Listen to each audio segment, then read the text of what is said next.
할렐루야. 푸른나무 교회 주일 예배 오신 여러분들을 주님의 이름으로 환영하고 축복합니다. 우리 함께 기도드림으로 예배 가운데로 나가겠습니다. 하나님 아버지, 이 시간 주님을 예배하며 나아갑니다. 푸른나무 교회 성도들과 함께 모여 주님의 이름을 높이며 나아갑니다. 영원한 사랑으로 우리를 다스리실 주님을 따라가며 오늘 예배를 통하여 주실 은혜로 말미암아 삶의 각자의 자리 가운데 주님의 은혜와 사랑을 전하는 우리들이 될 수 있도록 인도하여 주시옵소서. 함께 하실 줄 믿으며 예수님의 이름으로 기도드립니다. 아멘. 우리 함께 아름다우신 분 함께 고백하겠습니다.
영원할 수 없는 사랑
올려서 기쁨으로 찬양했으면 좋겠습니다. 우리 박수 치면서 함께 주의 이름 높이며 찬양드리겠습니다.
우리 가운데 계신 주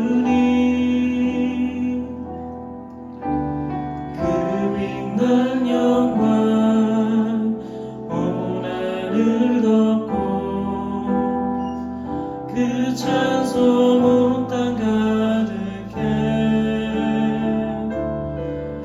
내 눈 주의 영광을 보네 찬송 가운데 서신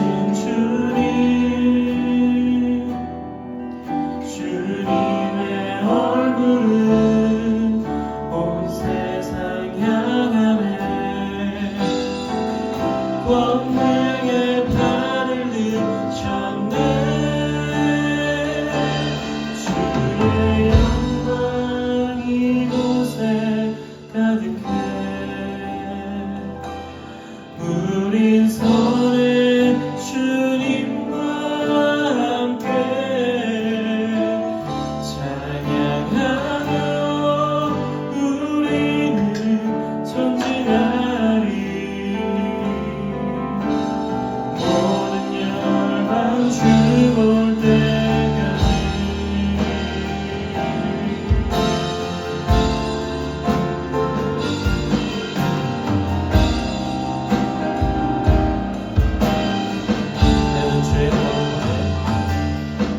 내는 주의 영광을 보네 우리 가운데 계신 주님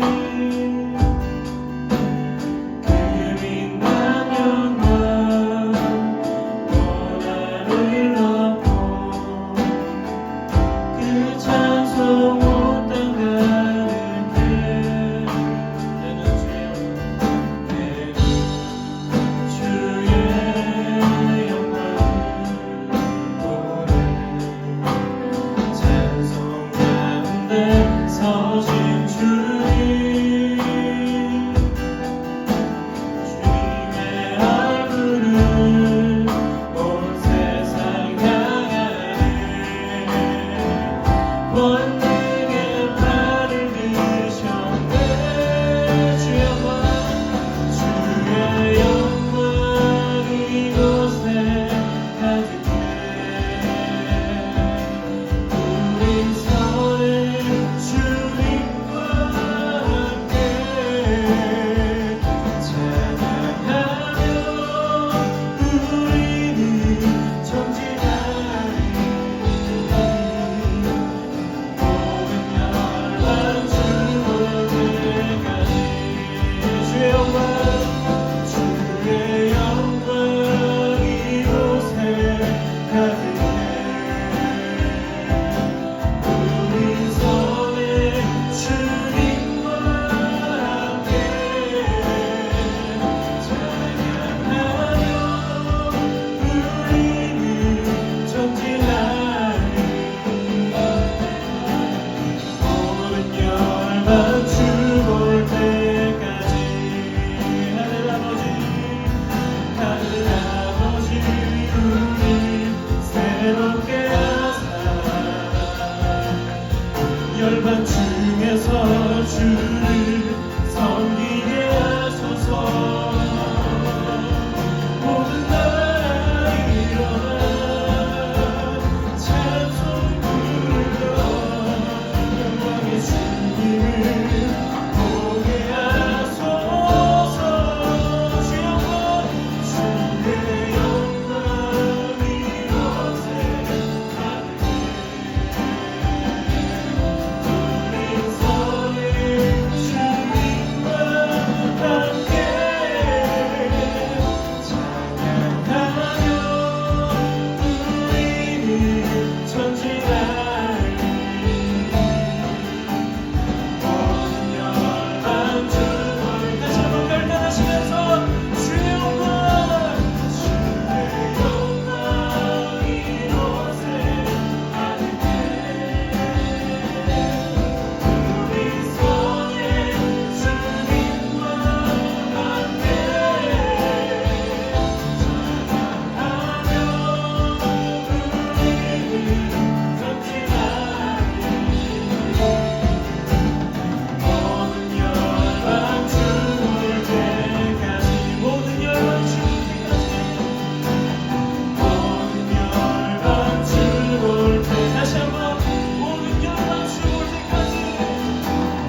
통치하시며 일하시는 하나님, 여전히 우리 삶 가운데 일하시는 하나님을 의지하며 나아갑니다. 소망 없는 나의 삶을 사랑하시며 먼저 우리를 부르신 주님의 은혜를 누린 우리가 그 부르심에 반응하며 서기를 소망합니다. 삶 가운데 주님의 은혜로 세워지기를 소망합니다.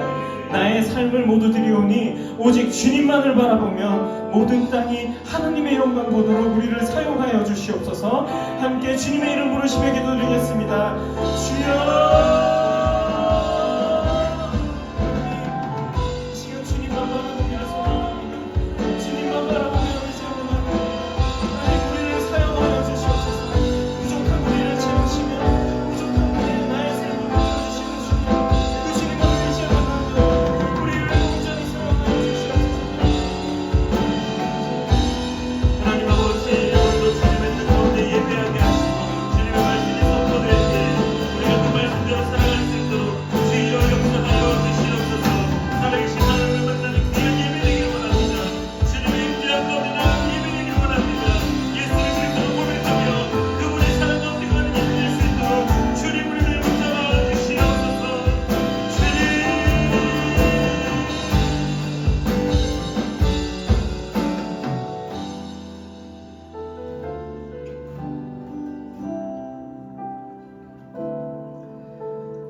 참 좋으신 하나님 아버지, 은혜를 진실로 감사드립니다.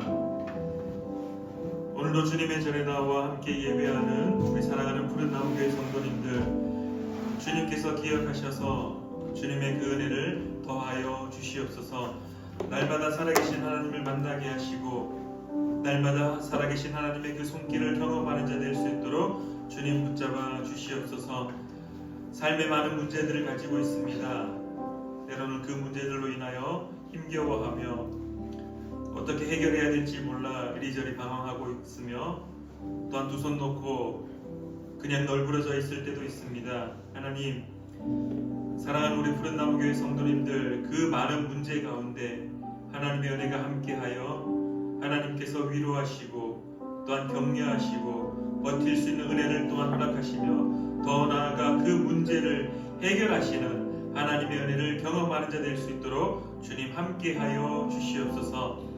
오늘도 예배드립니다. 이 예배가 살아계신 하나님을 찬양하는 예배 되게 하시며 이 예배가 다시금 일어설 수 있는 귀한 은혜를 누리는 예배 될 수 있도록 우리 가운데 함께하여 주시옵소서. 주님께서 다스리실 줄 믿으며 살아계셔 역사하시는 예수님의 이름으로 기도드립니다. 아멘.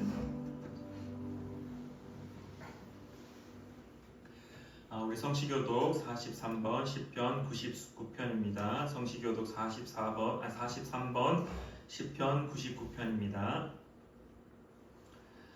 여호와께서 다스리시니 만민이 떨 것이요 여호와께서 그룹 사이에 좌정하시니 땅이 흔들릴 것이로다.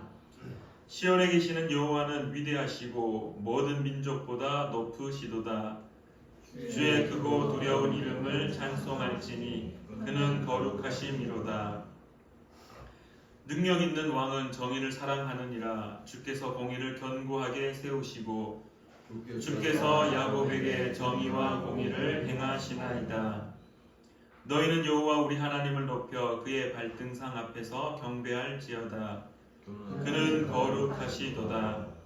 그의 제사장들 중에는 모세와 아론이 있고 그의 이름을 부르는 자들 중에는 사무엘이 있도다.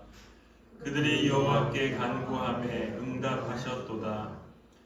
여호와께서 구름 기둥 가운데서 그들에게 말씀하시니 그들은 그가 그들에게 주신 증거와 율례를 지켰도다. 여호와 우리 하나님이여, 주께서는 그들에게 응답하셨고 그들의 행한 대로 갚기는 하셨으나 그들을 용서하신 하나님이시니이다. 아멘.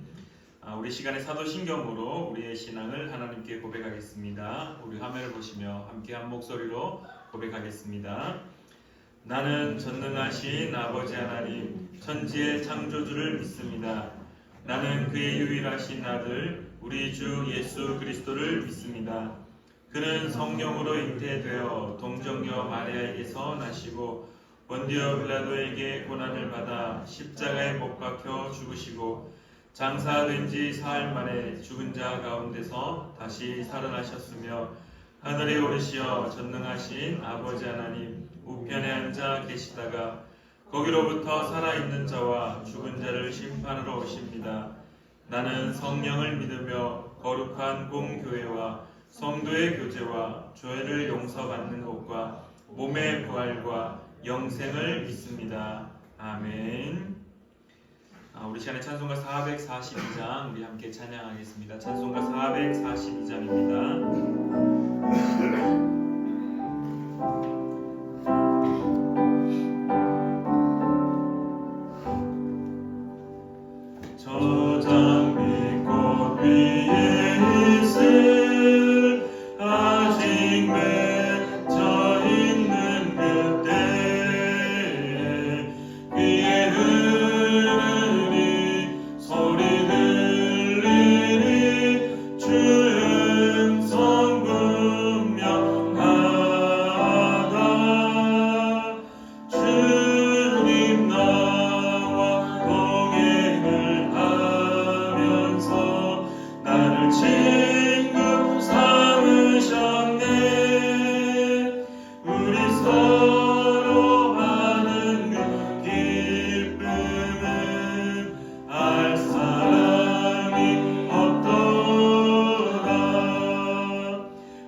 이진학 장로님께서 우리를 대표하여 기도해 주시겠습니다. 다 같이 기도드리겠습니다. 참 좋으신 하나님 감사합니다. 철따라 우르를 내리시고 봄 햇살의 따스함으로 꽃망울을 터뜨리며 만물의 생기를 불어넣어 주시는 하나님의 전능하신 섭리에 감사와 찬양과 경배를 드립니다. 지난 한 주간도 은혜 가운데 저희들을 지켜주시고 오늘 복된 주일을 허락하시어 주님의 제단 앞에 나와 예배 드릴 수 있게 하시니 감사합니다. 드리는 이 예배가 신령과 진정으로 드릴 수 있게 하시고 주님의 자비하신 구원의 은혜를 저희들에게 흡족하게 내려주시옵소서. 심령이 가난한 자의 하나님, 오늘도 저희들은 공허한 마음으로 주님 앞에 나왔습니다. 이 예비가 헛되지 않게 하시고 하늘에 신령한 것으로 채워주셔서 저희들을 축복하여 주시고 아직도 주님을 알지 못하고 죄 속에서 신음하는 자들에게도 주님의 복음을 전할 수 있는 저희들이 되도록 아버지께서 풍성하게 채워주시고 부족함이 없게 하옵소서. 아멘. 주님의 몸된 우리 푸른나무 교회를 사랑하시어 주님을 섬기는 모든 성도들에게 지혜와 능력과 성령의 충만함을 주셔서 우리 교회를 잘 이끌어갈 수 있도록 도와주시옵소서. 귀한 일꾼들의 수고와 헌신을 통하여 우리 푸른나무 교회가 더욱 성장하고 부흥하여 든든하게 서가게 하여 주시옵소서. 아멘. 사랑이 많으신 하나님 아버지, 나라의 평안함과 오늘도 힘든 가운데 여러 가지 문제로 고통받는 형제 자매들이 있습니다. 그들의 형편을 돌보아 주시고 주님의 위로와 평안이 충만하게 채워지는 시간이 되게 하여 주시옵소서. 오늘 단에 올라 주님의 귀한 말씀을 증거하실 목사님께 성령님이 함께 하셔서 성령 충만과 강건함을 주시어 말씀 가운데 주님의 음성을 듣기 원합니다. 심령의 길을 열어주시고 어둠에 방황하는 저희들의 눈을 활짝 열어주시옵소서. 말씀 속에서 주님의 숨결을 느끼게 하시며 변화시키고 새롭게 하시는 주님의 영을 체험하게 하시옵소서. 지금은 시작하는 시간이오니 모든 순서 마칠 때까지 주님께서 임재하시어 악한 세력이 틈타지 못하게 하시고 저희들이 드리는 예배를 기쁘게 받아주시길 간절히 바라오며 예수님 이름으로 기도드립니다. 아멘.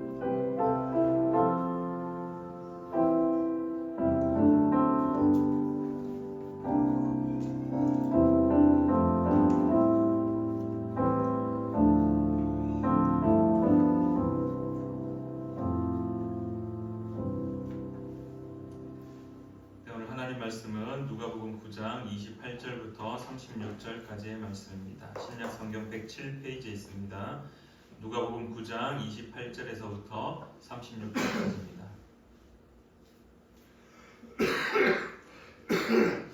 화면을 보시며 제가 한 절, 여러분이 한 절 우리 주고받으면서 읽도록 하겠습니다. 이 말씀을 하신 후 8일쯤 되어 예수께서 베드로와 요한과 야고보를 데리고 기도하시러 산에 올라가사 기도하실 때 용모가 변화되고 그 옷이 휘어져 광채가 나더라. 문득 두 사람이 예수와 함께 말하니 이는 모세와 엘리야라. 영광 중에 나타나서 장차 예수께서 예루살렘에서 별세하실 것을 말할세. 베드로와 및 함께 있는 자들이 깊이 졸다가 온전히 깨어나 예수의 영광과 및 함께 선 두 사람을 보더니 두 사람이 떠날 때 베드로가 예수께 여짜오되 주여 우리가 여기 있는 것이 좋사오니 우리가 초막 셋을 짓되 하나는 주를 위하여 하나는 모세를 위하여 하나는 엘리야를 위하여 하사이다 하되 자기가 하는 말을 자기도 알지 못하더라. 이 말할 즈음에 구름이 와서 그들을 덮는지라. 구름 속으로 들어갈 때에 그들이 무서워하더니 구름 속에서 소리가 나서 이르되 이는 나의 아들 곧 택함을 받은 자니 너희는 그의 말을 들으라 하고. 같이 읽겠습니다. 소리가 그침에 오직 예수만 보이더라. 제자들이 잠잠하여 그 본 것을 무엇이든지 그때에는 아무에게도 이르지 아니하니라. 아멘.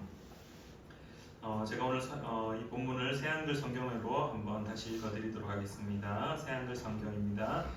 이 말씀을 하시고 나서 8일쯤 되어 일어난 일이다. 예수님이 베드로와 요한과 야고보를 데리고 기도하러 산으로 올라가셨다.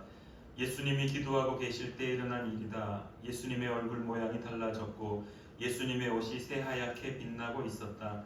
그런데 보라, 두 사람이 예수님과 말씀을 나누고 있었다. 그들은 바로 모세와 엘리야였다. 그들이 영광 가운데 나타나 예수님의 떠나심에 대해 말하고 있었다. 그것은 예수님이 예루살렘에서 머지않아 이루실 일이었다. 그런데 베드로와 그의 일행은 졸음에 겨워 잠들어 있었다. 그러다가 완전히 깨어나서 예수님의 영광을 보았다. 두 사람이 예수님과 함께 서 있는 것도 보았다. 그들이 예수님과 헤어지려고 할 때 일어난 일이다. 베드로가 예수님께 말씀드렸다.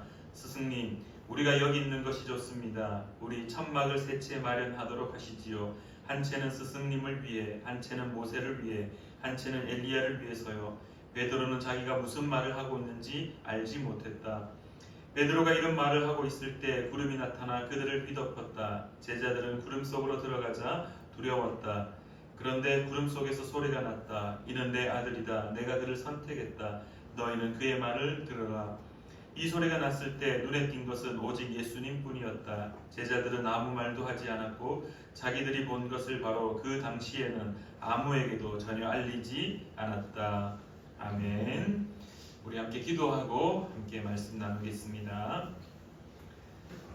참 좋으신 하나님 아버지, 은혜를 진실로 감사드립니다. 오늘도 주님 말씀 앞에 엎드립니다. 주님께서 허락하실 그 말씀을 기대하며 나아가오니 사랑하는 우리 푸른나무교회 성도님들과 함께 고민하게 하시고 함께 기억해 하시고 함께 그 말씀을 통해 살겠노라라고 결단하는 귀한 시간 될 수 있도록 도와주시옵소서. 말씀을 선포하는 자나 듣는 자나 동일하게 한 주간에 주님의 말씀을 붙잡고 몸부림치는 자 되기를 간절히 구하며 살아계셔 역사하시는 예수님의 이름으로 기도드립니다. 아멘. 한 주간 잘 지내셨습니까? 사랑하는 우리 푸른나무교회 성도님들의 기도로 저희 코스 미니스트리의 겨울 사역이 어제로 이렇게 끝이 났습니다. 감사하게도 벌써 여름 사역에 문의가 들어와서 벌써 컨택이 되고 벌써 확정 지은 곳도 있는데요. 어쨌든 우리 푸른나무교회 성도님들은 저랑 함께 하는 동안은 무조건 우리 코스 미니스트리의 여름 사역과 겨울 사역들을 위하여서 아시죠? 하나님 도와주이소라고 늘 기억하시고 기도해 주셨으면 감사하겠습니다. 우리 현수막도 달려있듯이 어제도 저 이렇게 이제 대구 제1교회에서 마지막 야드 예배를 말씀을 선포할 때 저를 소개할 때 이렇게 소개를 해 주더라고요. 예배가 무너져 가는 이 땅 가운데 구원의 그 은혜들을 선포하는 자, 그렇게 가고자 하는 사람, 이렇게 소개를 주셔서 저의 마음에도 참 그렇다. 우리의 삶 속에 예배가 참 많이 무너져 있구나.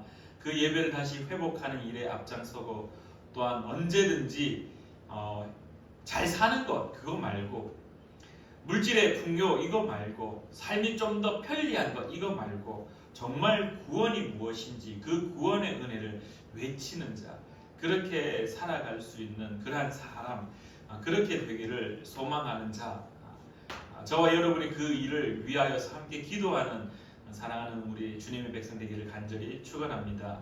할렐루야. 오늘은 이제 예수님께서 변화산에 올라가서 변화되어지는 날을 기념하는 그러한 날입니다. 그러한 주일로 교회력으로 섬기고 있는데요.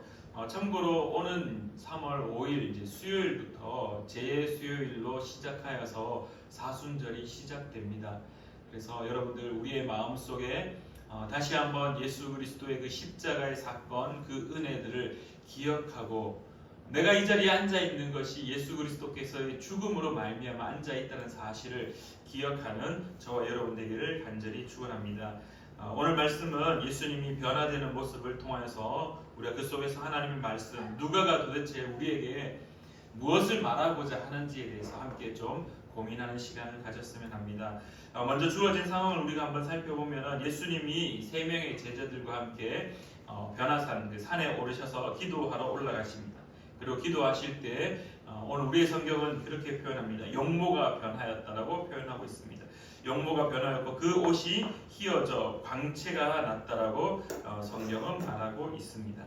새한글 성경에는 예수님의 얼굴 모양이 달라졌다라고 이야기하고 예수님의 옷이 새하얗게 빛나고 있었다라고 또한 표현하고 있습니다.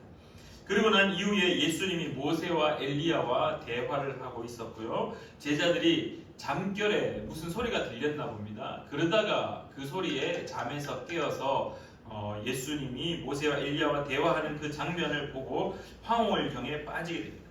그러면서 이제 예수님이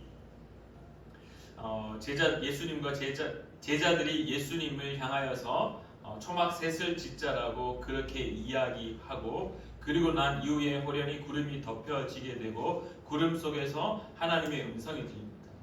이는 내 아들이라는 그 음성이 들렸습니다.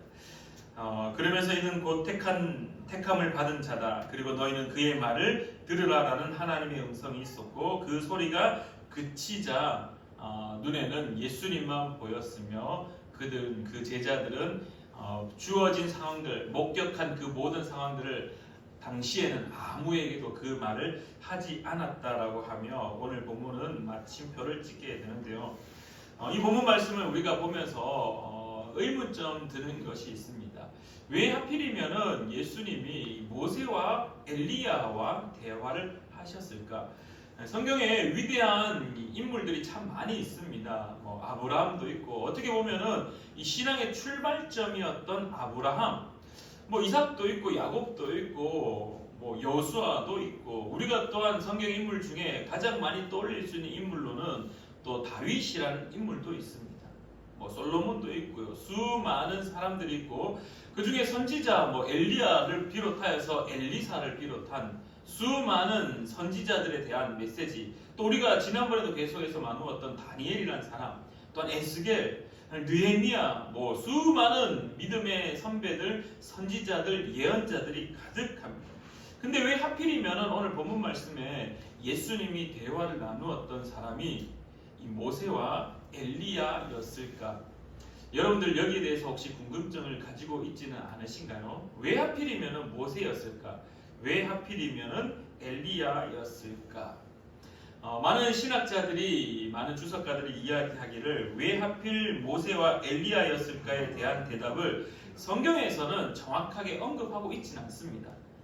모세, 이런 이유로 모세가 나타났고 이런 이유로 엘리야가 나타났다라고 정확하게 성경에서는 언급하고 있지는 않습니다.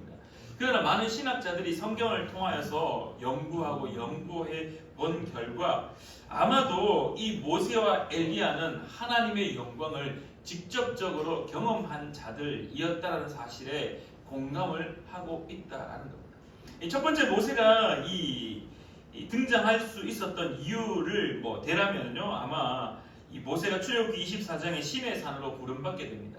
우리가 알고 있듯이 출애굽기 24장부터 31장까지는 쭉 계속해서 유대인들이 지켜야 할 율법들, 또한 지어야 할 성막들, 그러한 것들에 대한 하나님의 메시지가 모세를 향해서 계속해서 선포되어집니다.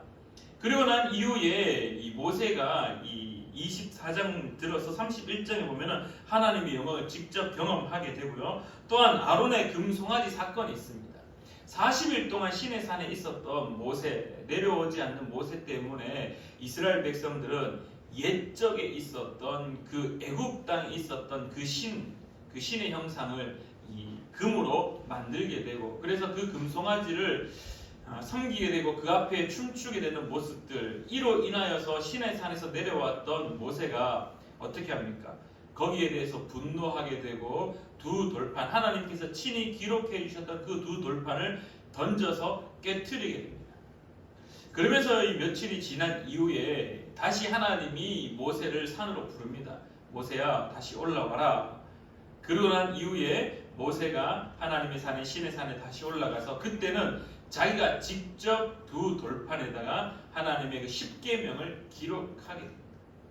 그리고 난 이후에 모세가 다시 시내산에서 내려왔을 때 그의 얼굴이 어떠했냐 하면은 광채가 빛났다라고 이야기합니다. 우리는 알지 못했지만은 그러나 많은 사람들이 모세의 얼굴에 빛이 나는 것을 보고 그를 두려워했다라고 성경은 말하고 있습니다. 그러면서 이후에 모세가 그의 옷을 가지고 자기의 얼굴에 빛이 광채나는 것을 싹 가리는 모습을 성경은 우리에게 안내하고 있습니다. 이렇듯이 모세의 경우 하나님의 영광을 직접 경험한 사람으로서 그렇게 소개하고 있다라는 것입니다. 그리고 두 번째로 또 엘리야의 경우는 어떠냐라고 이야기하면은 열왕기상 19장에 보면은요, 엘리야가 이 갈멜산에서 이 바알 선지자들과 이 아세라 선지자들과 함께 영적 전쟁을 합니다. 그 영적 전쟁에서 어떻게 됩니까? 엘리야가 승리하게 됩니다. 승리한 엘리야가 그 모든 것으로 끝이 나는 줄 알았지만은 그러나 갈멜산에서의 전쟁은 그것으로 끝이 나지 않았습니다. 물론 가뭄이 그치고 비가 내렸지만은 이 아합 왕의 부인이었던 이세벨이 어떻게 하냐면은 내가 반드시 너의 생명을 취하겠다라고 성경은 말합니다.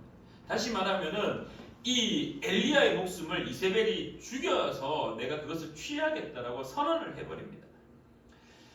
엘리야 입장에서는 이제 다 끝나는 줄 알았지만 그러나 자신의 목숨이 빼앗기게 되니까 그는 결국 도망을 가게 됩니다. 19장에 보면 우리가 잘 알고 있듯이 엘리야가 도망가서 첫 번째 쉼 장소가 어디였습니까? 로뎀 나무. 뭔가 잎이 무성하고 뭔가 그늘이 가득한 엄청 큰 나무 아래가 아니라 정말 그냥 광야 땅의 들판 가운데 잎사귀도 별로 없고 그냥 앙상한 가지들만 가득했던 그 로뎀 나무 아래에서 쉼을 누리게 됩니다. 아니 오히려 죽음을 준비했던 엘리야의 모습을 바라볼 수가 있어요. 그러나 하나님이 다시금 엘리야를 그곳에서 살리게 하시고 회복해 하시고 은혜를 베푸셔서 다시 엘리야에게 말씀하십니다. 하나님의 산으로 가라라고 말씀하십니다. 그래서 그는 하나님의 산이었던 이 호렙산으로 가게 됩니다. 여러분들 호렙산은 신의 산의 또 다른 이름입니다. 또 다른 이름. 그래서 이 호렙산에 가게 되고 이 엘리야가 호렙산에서 결국 하나님의 마지막 말씀을 듣게 되는데요. 그 말씀이 바로 다음에 왕에게 기름 붓게 되고 또한 엘리사를 찾아가서 그에게 다음 사명들을 선언하고 선포하고 이을 것을 말씀하십니다. 이러한 모습들을 바라보면서 이 호렙산에서 이 엘리야가 경험했던 것은 무엇이었냐 하면은 강한 바람이었습니다. 폭풍 같은 바람을 경험합니다. 그리고 땅이 흔들리는 지진을 경험합니다. 그리고 불을 경험합니다. 하지만 하나님이 말씀하십니다. 이 가운데 하나님을 만나지 못하였지만 마지막 불 이후에 세미한 음성이 엘리야에게 나타났습니다. 세미한 음성을 통하여서 엘리야는 하나님의 음성을 듣게 됩니다. 어찌되었던 왜 모세와 엘리야였을까에 대한 질문의 답은 우리가 유추해 볼 수 있는 것은 하나님의 영광을 직접 경험하고 또한 더 나아가서 이제 모세는 어떠한 모습을 드러내냐 하면은 신명기 18장 15절에 있습니다. 내 하나님 여호와께서 너희 가운데 내 형제 중에서 너를 위하여 나와 같은 선지자 하나를 일으키시리니 너희는 그의 말을 들을지니라. 하나님이 예수 그리스도의 탄생하심을 어떻게 보면 예언했던 첫 번째 모습은 어디에서 등장하냐면 모세를 통하여서 예언의 말씀이 시작되었습니다. 하나님이 모세를 통해서 모세에게 이스라엘 백성에게 말씀하기를 나와 같은 선지자 하나를 일으키겠다라는 말씀, 다시 말하면 메시아가 올 거다라는 사실, 그 말씀을 모세를 통하여 선언하였다라는 겁니다. 엘리야의 경우는 말라기 4장 5절 말씀에 무엇으로 등장하냐면 보라 여호와의 크고 두려운 날이 이르기 전에 내가 선지자 엘리야를 너희에게 보낸다라고 성경은 말하고 있습니다. 이것을 좀 더 쉽게 표현하자면 왜 모세였을까라고 이야기하면 모세를 통해서 예수 그리스도 메시아가 올 것이라는 말씀을 예언의 말씀을 선언하셨다는 겁니다.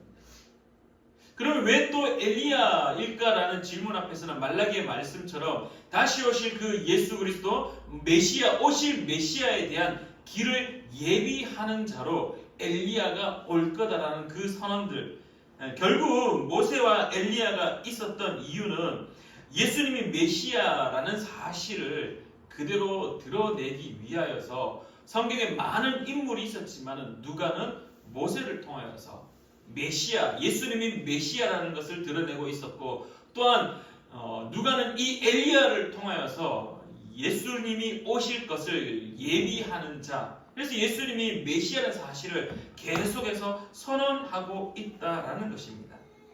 많은 사람들이 모세와 엘리야, 왜 하필이면 모세였고 왜 하필이면 엘리야였을까라는 질문 속에 오늘 성경 우리에게 가르치는 것은 예수님이 메시아라는 사실을 더욱더 부각하고 있었다라는 것입니다. 누가복음이 선언되어지고 누가복음이 읽혀졌던 첫 번째 독자들의 입장에서는 늘 확언해야 되는 것들, 늘 확정지어줘야 될 것들, 늘 명확하게 선언되어야 될 것이 무엇이었냐 하면은 예수님이 메시아라는 사실입니다. 예수님이 메시아라는 사실이 잊혀지면은 안 되었기 때문에 그것을 정확하게 선언하는 것이 이 복음서의 저자들은 가장 중요한 포인트였다는 겁니다. 그래서 왜 하필 모세였고 왜 하필 엘리야였느냐는 질문 앞에 단 한 가지의 답은 예수님이 메시아라는 사실을 정확하게 드러낼 수 있는 성경적 근거는 어디에 있느냐? 바로 모세의 예언과 바로 엘리야가 이 메시아를 예비하는 자로 성경에 기록되어 있기 때문에 그 모세와 엘리야를 떠올릴 때마다 그들의 머릿속에 떠오르는 이미지는 메시아 이꼬를 예수님이라는 사실을 그들의 가슴속에 계속해서 새길 수 있었다라는 것입니다. 이런 문제점을 이제 우리가 해결하고 오늘 우리가 눈여겨 보아야 될 부분은요, 바로 이 독특한 경험을 했던 제자들입니다. 독특한 경험을 했던 제자들. 영광 가운데 예수님의 얼굴이 변하였고 그의 옷이 변하여 새하얘진 그 예수님 모습, 그리고 심지어 이 모세와 엘리야가 양편에서 함께 대화를 나누고 있는 장면. 잠들어 있었지만은 이 제자들이 갑자기 잠에서 깨어났고 그 잠에서 깨어난 이 제자들이 그 장면을 목격하며 놀라움을 그들의 가슴 속에 이 놀라움이 가득했다라는 겁니다.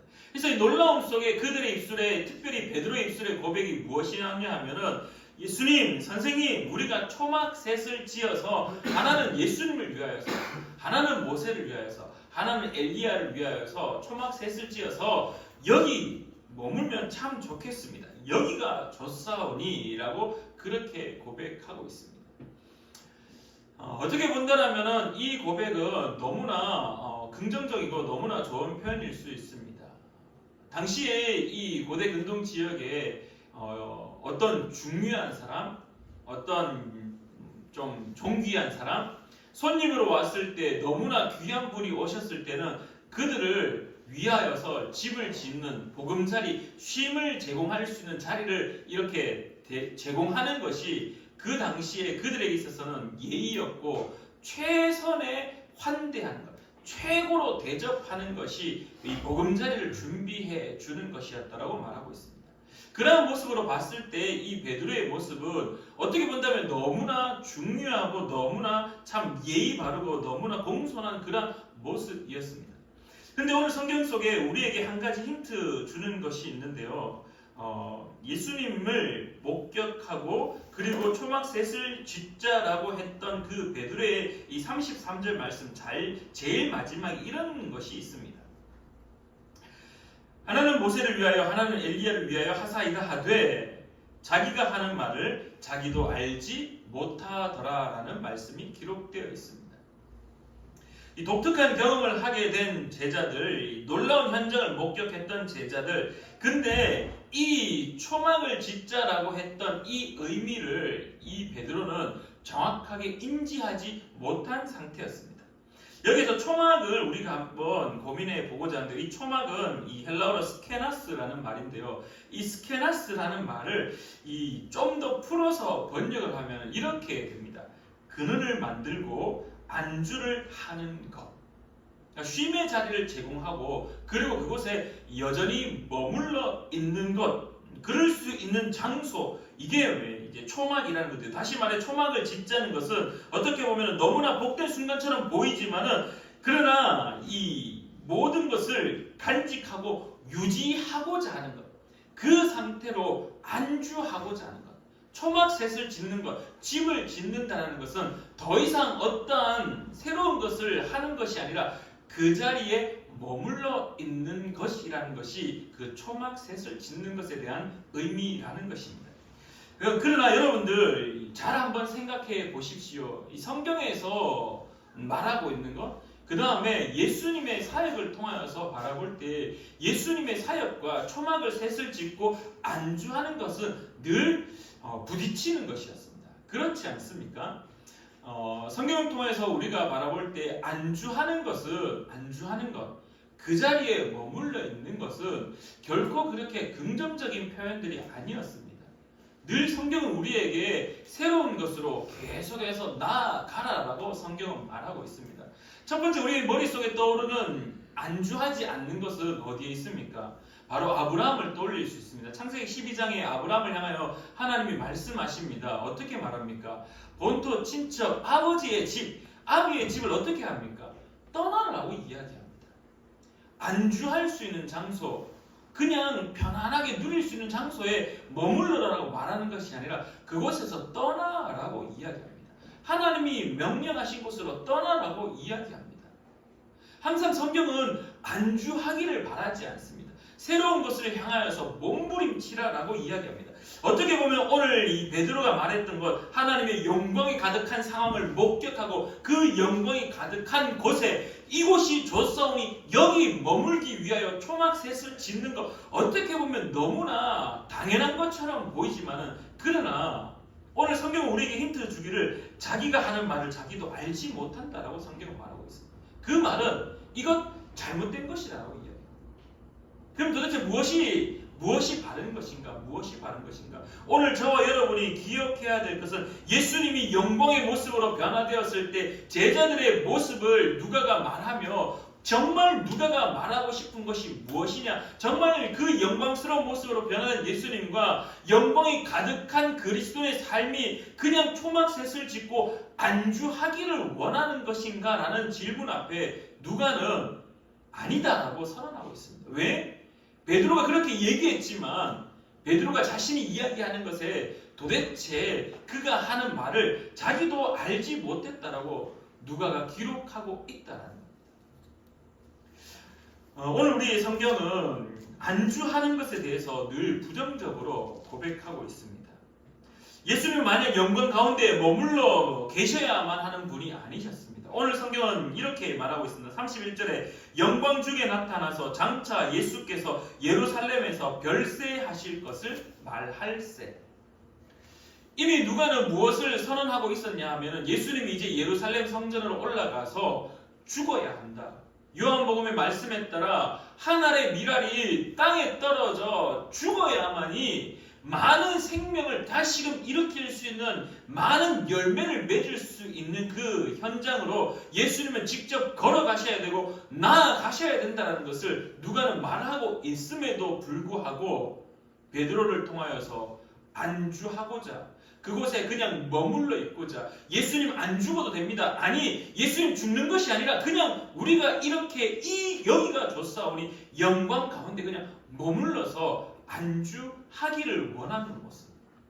그러나 누가는 앞서도 언급드렸듯이 그거 아니다라고 이야기합니다. 누가는 예수님이 이제 예루살렘 성전을 올라가셔야 되고 누가는 이제 예수님이 예루살렘 성전에 올라가서 우리의 죄를 위하여 십자가에 못 박혀 죽어야 된다는 사실을 계속해서 선언하고 있다라는 것입니다. 사랑하는 우리 푸른 나무교회 성도님들 기억하셔야 됩니다. 예수님의 사역은 안주하는 사역이 아닙니다. 예수님의 사역은 모세와 엘리야를 더불어 영광스럽게 변화된 상태로 그 자리에 머물러 있는 것이 아니다라고 누가는 가르치고 있습니다. 누가는 오늘 우리에게 가르치기를 여기가 좋사오니 초막셋을 짓고 여기서 안주하자라고 가르치지 않습니다. 많은 그리스도인이 오해하고 있는 것이 한 가지 있습니다. 교회에 모이기에 힘쓰는 것, 교회에 나와 예배드리는 것을 즐겨하는 것 중요하죠. 그래서 이곳에서 모여서 그리스도인의 모습을 드러내는 것 중요하죠. 그러나 오늘 성경은 우리에게 가르칩니다. 무엇을? 여기 머무는 것이 중요한 것이 아니라 예루살렘 성전으로 가서 죽어야 되는 것이 우리에게 있어서 중요한 사명이다라고 가르치고 있다라는 것입니다. 많은 사람들이 그리스도인의 모임의 공동체에서 그리스도인의 모습을 드러내고자 합니다. 그러나 오늘 누가는 우리에게 무엇을 가르치냐 하면 세상 가운데 죽음을 가르치고 있습니다. 예수 그리스도의 그 십자가의 죽음을 말씀하고 있습니다. 예수님은 모세와 엘리야를 통해서 무슨 이야기를 나누었느냐? 예루살렘 성전에 가서 죽어야 되는 것을 가르쳤다. 죽어야 되는 것을 이야기하셨다는 겁니다. 그러나 베드로는 그것을 알지 못한 채로 여기가 좋사오니 여기 머물러 있기를 원한다라고 말하고 있습니다. 많은 그리스도인들이 교회에 그 사역의 현장에서 봉사의 현장에서 그 은혜의 현장에서 머물러 있기를 원합니다. 왜냐하면은 나가면은 죽어야 되기 때문에 나가면은 힘들기 때문에 예루살렘 성전으로 뚜벅뚜벅 걸어가 이 십자가를 짊어진다는 사실이 너무나 힘들기 때문에 여기가 좋사오니 여기에서만 그리스도인의 삶으로 머물러 있기를 원한다는 것. 그래서 때로는 숨어서 지내고자 하는 것. 그래서 때로는 많은 사람들이 내가 그리스도인이라는 사실을 몰랐으면 하는 것.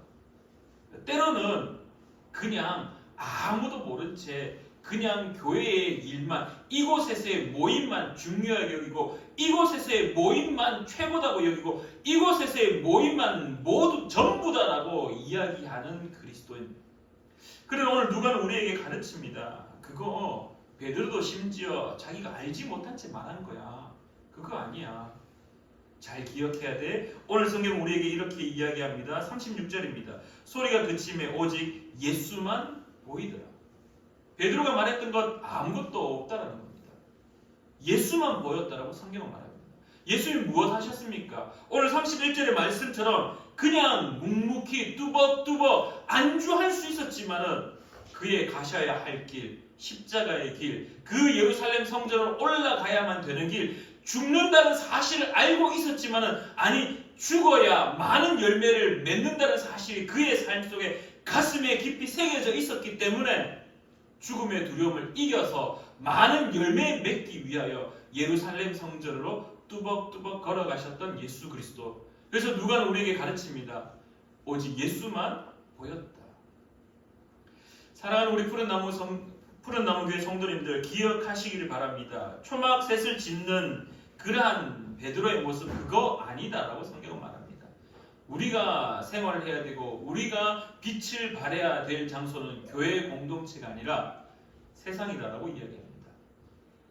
당시에 예루살렘 성전은 변질되었습니다. 당시에 예루살렘 성전은 너무나 안타까운 장소였습니다. 그래서 예수님이 예루살렘 성전에 입성하실 때 제일 먼저 했던 행동은 그 예루살렘 성전을 보며 눈물을 흘리셨다라고 성경은 말하고 있습니다. 왜? 변질되었기 때문에.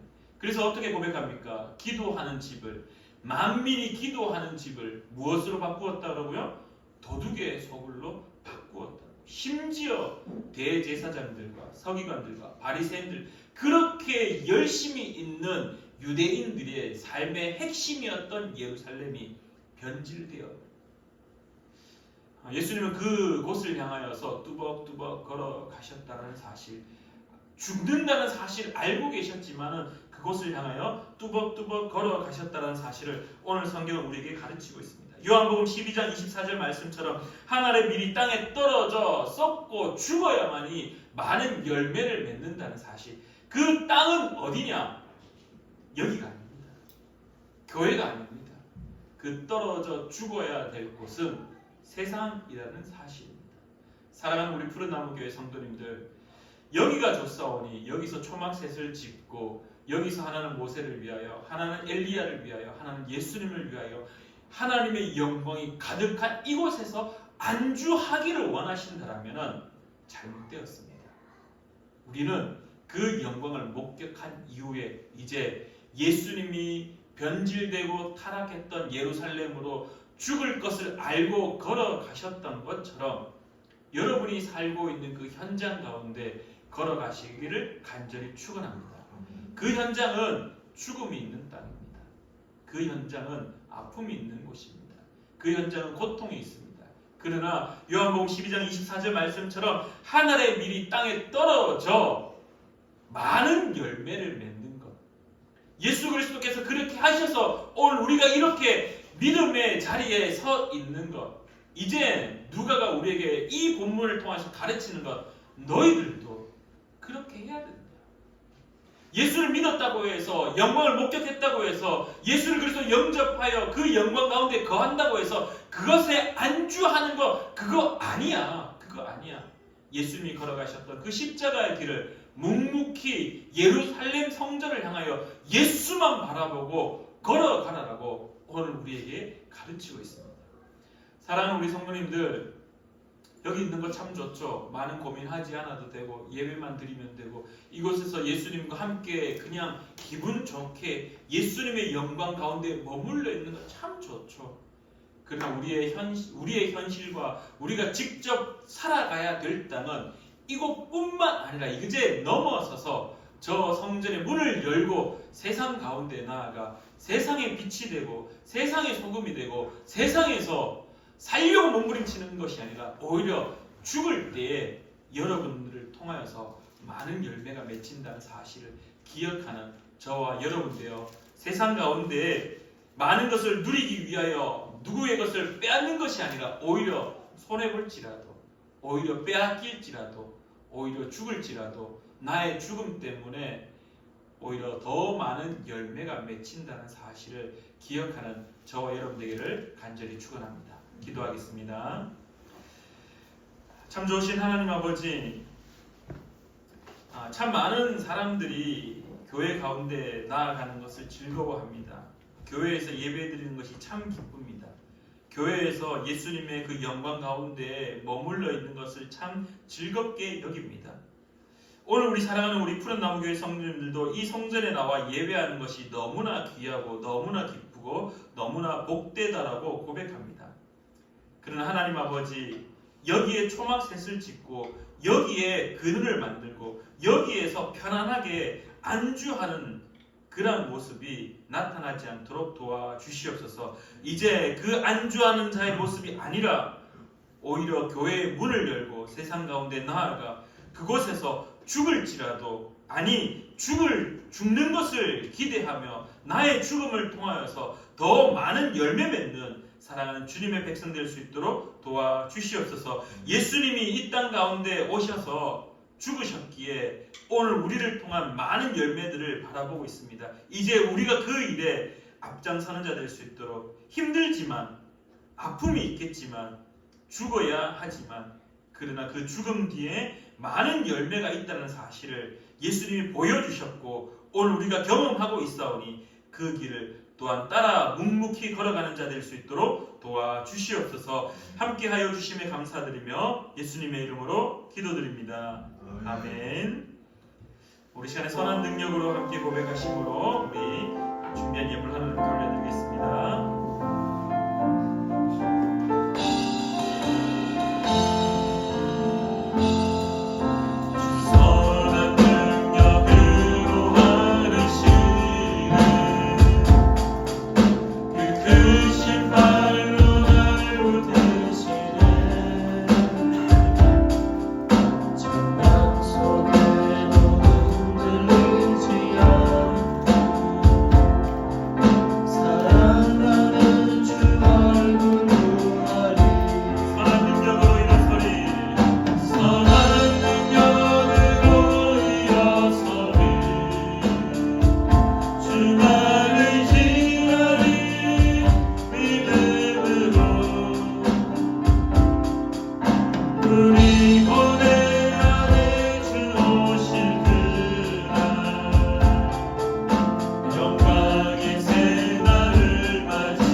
참 좋으신 하나님 아버지, 은혜를 진실로 감사드립니다. 오늘도 주님의 전에서 예배할 수 있게 하시고 이제 더 나아가 예배가 끝난 이후 교회의 문을 열고 나아가 세상 가운데 힘들지라도 고통이 있을지라도 하늘의 미랄이 땅에 떨어져 많은 열매 맺는 그러한 삶의 모습으로 나아갈 수 있도록 주님 함께하여 주시옵소서. 안주하는 자가 아니라 세상 속에 나아가 그 세상에서 하나님의 영광을 드러내는 자 될 수 있도록 주님 도와주시옵소서.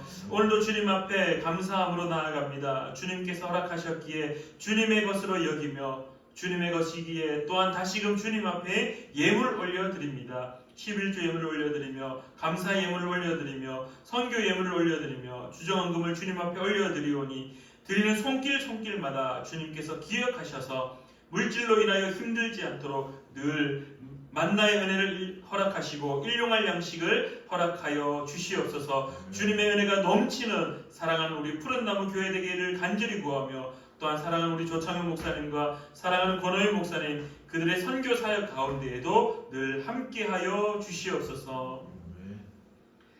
이제는 우리 주 예수 그리스도의 크신 은혜와 하나님 아버지의 놀라운 사랑하심과 성령 하나님의 교통하심이 오늘 예배를 드리는 사랑하는 우리 푸른나무 교회 모든 성도들의 그 삶 속에 이제로부터 영원히 함께 하시기를 간절히 축원하옵나이다. 아멘.